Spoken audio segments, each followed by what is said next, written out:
This is the Paltalk News Network. The views expressed are solely those of the speaker and not necessarily those of Paltalk.com, AVM Software, or its advertisers.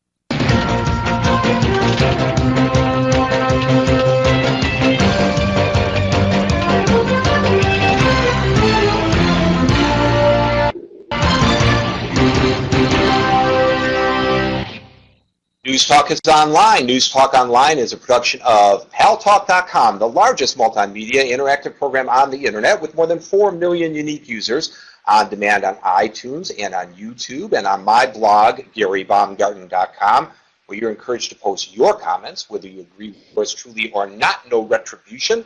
And thanks to our good friends at CRN Digital Talk Radio, we're syndicated to an additional 12 million households. I am your host, Gary Baumgarten. I welcome you to the show. We got a very important story that we're covering to you live from Detroit, Michigan. And before we do, I want to remind you to go to our news site, paltalknewsnetwork.com. Check it often because there's a lot of information on there that you may or may not see, hear, or read in the mainstream media. To my right, your left, the good-looking gentleman's name is Dawud Walid. He is the executive director of CARE, the Council on American Islamic Relations here in Michigan, where there is, as you well know, in southeastern Michigan, an extremely large constituency for you. How many Muslims live in this area? 200,000 to so about 250,000 here in southeastern Michigan. And you all probably are aware of the case back in October where the FBI conducted a sting operation in Dearborn, Michigan, a suburb of Detroit. Happens to be a community where there are a lot of Muslim people living, in which they were investigating a group of people that the government alleged were Sunni separatists that wanted to create a government within the United States. And allegedly they were, I guess, accepting stolen merchandise. So the sting was to get them to come and purchase stolen merchandise from these undercover agents. That's according to the FBI story. Let me just say that in regards to the criminal complaint, the affidavit, there are a lot of things that were added in there which the government couldn't even provide enough evidence to do actual charges. For example, they said that the imam was planning some type of separatist activities. There was no charge of treason, nor was there anything related to terrorism as regarding charges. It was basically charges relating to petty theft of people allegedly being involved in stolen goods, fur coats, computers, and really these products really weren't stolen products. These were products that were provided by FBI agent provocateur.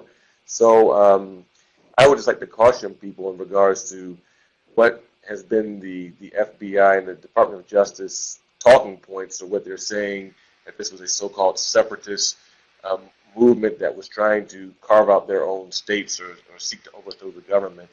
That's other people down there. I've never heard any type of discussions like this. I mean, for God's sake, they couldn't even clean up their own block from drug dealers and prostitutes, much less take over the west side of Detroit, much less take over America. It's really preposterous.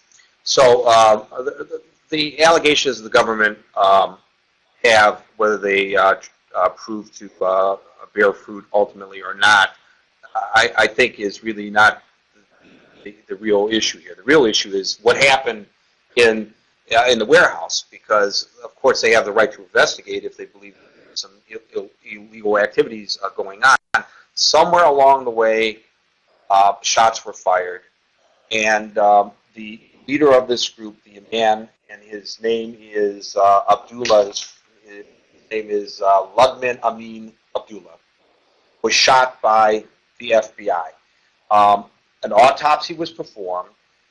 It was actually completed several months ago, but not released until today.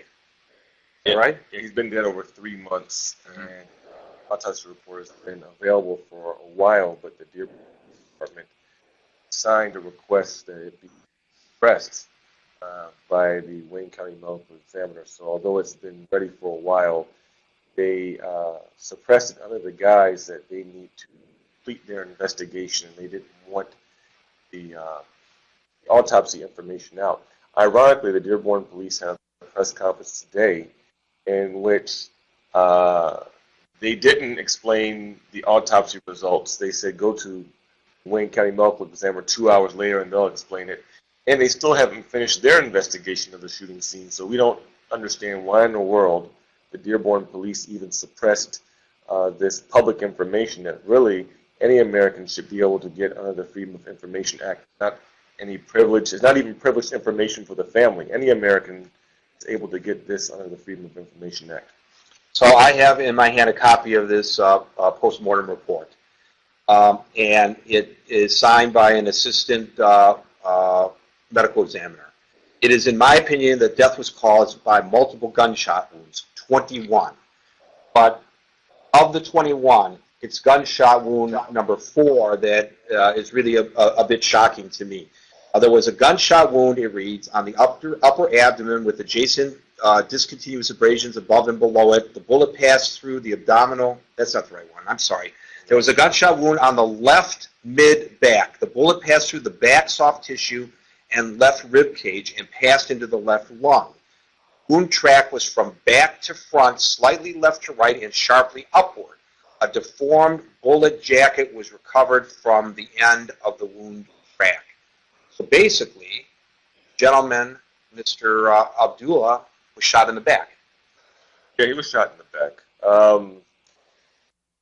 The whole sequence of events is very sketchy, and that's why we've asked for further investigation. Congressman John Conyers wrote a letter to Attorney General Holder Today?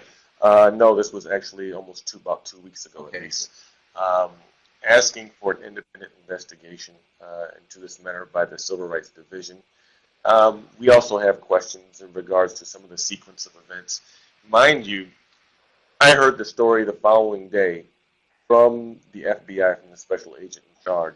Then I sat in 2 other meetings and heard stories of what took place. And more of this information in regards to the sequence of events hasn't been made public, and it needs to be made public. And I think that when people get to hear some of the information that we've heard in other advocates, that it will cause them to ask some of the similar questions that we have asked as an organization. Not just not asking questions out of the blue, nor is every major Islamic organization in America, as well as other civil rights organizations like the ACLU, the NAACP, the National Lawyers Guild, have all asked some of these questions in terms of why there's a need for an independent investigation. Now, nobody is alleging that Abdullah was unarmed. He did fire a shot, at least one, right? But we don't know. We really don't know. I mean, and we were told that there were some shots that came from there. Mind you, that the media story said that he was, at first he said it was a shootout. Right. Then he said that he shot at officers, or an officer. There was some gunshots. Well, the basically agreed upon narrative is that at best, he shot at an FBI dog. Now, this takes us back to the sequence of events in the FBI protocols. If, in fact, the FBI threw in their percussion bombs into the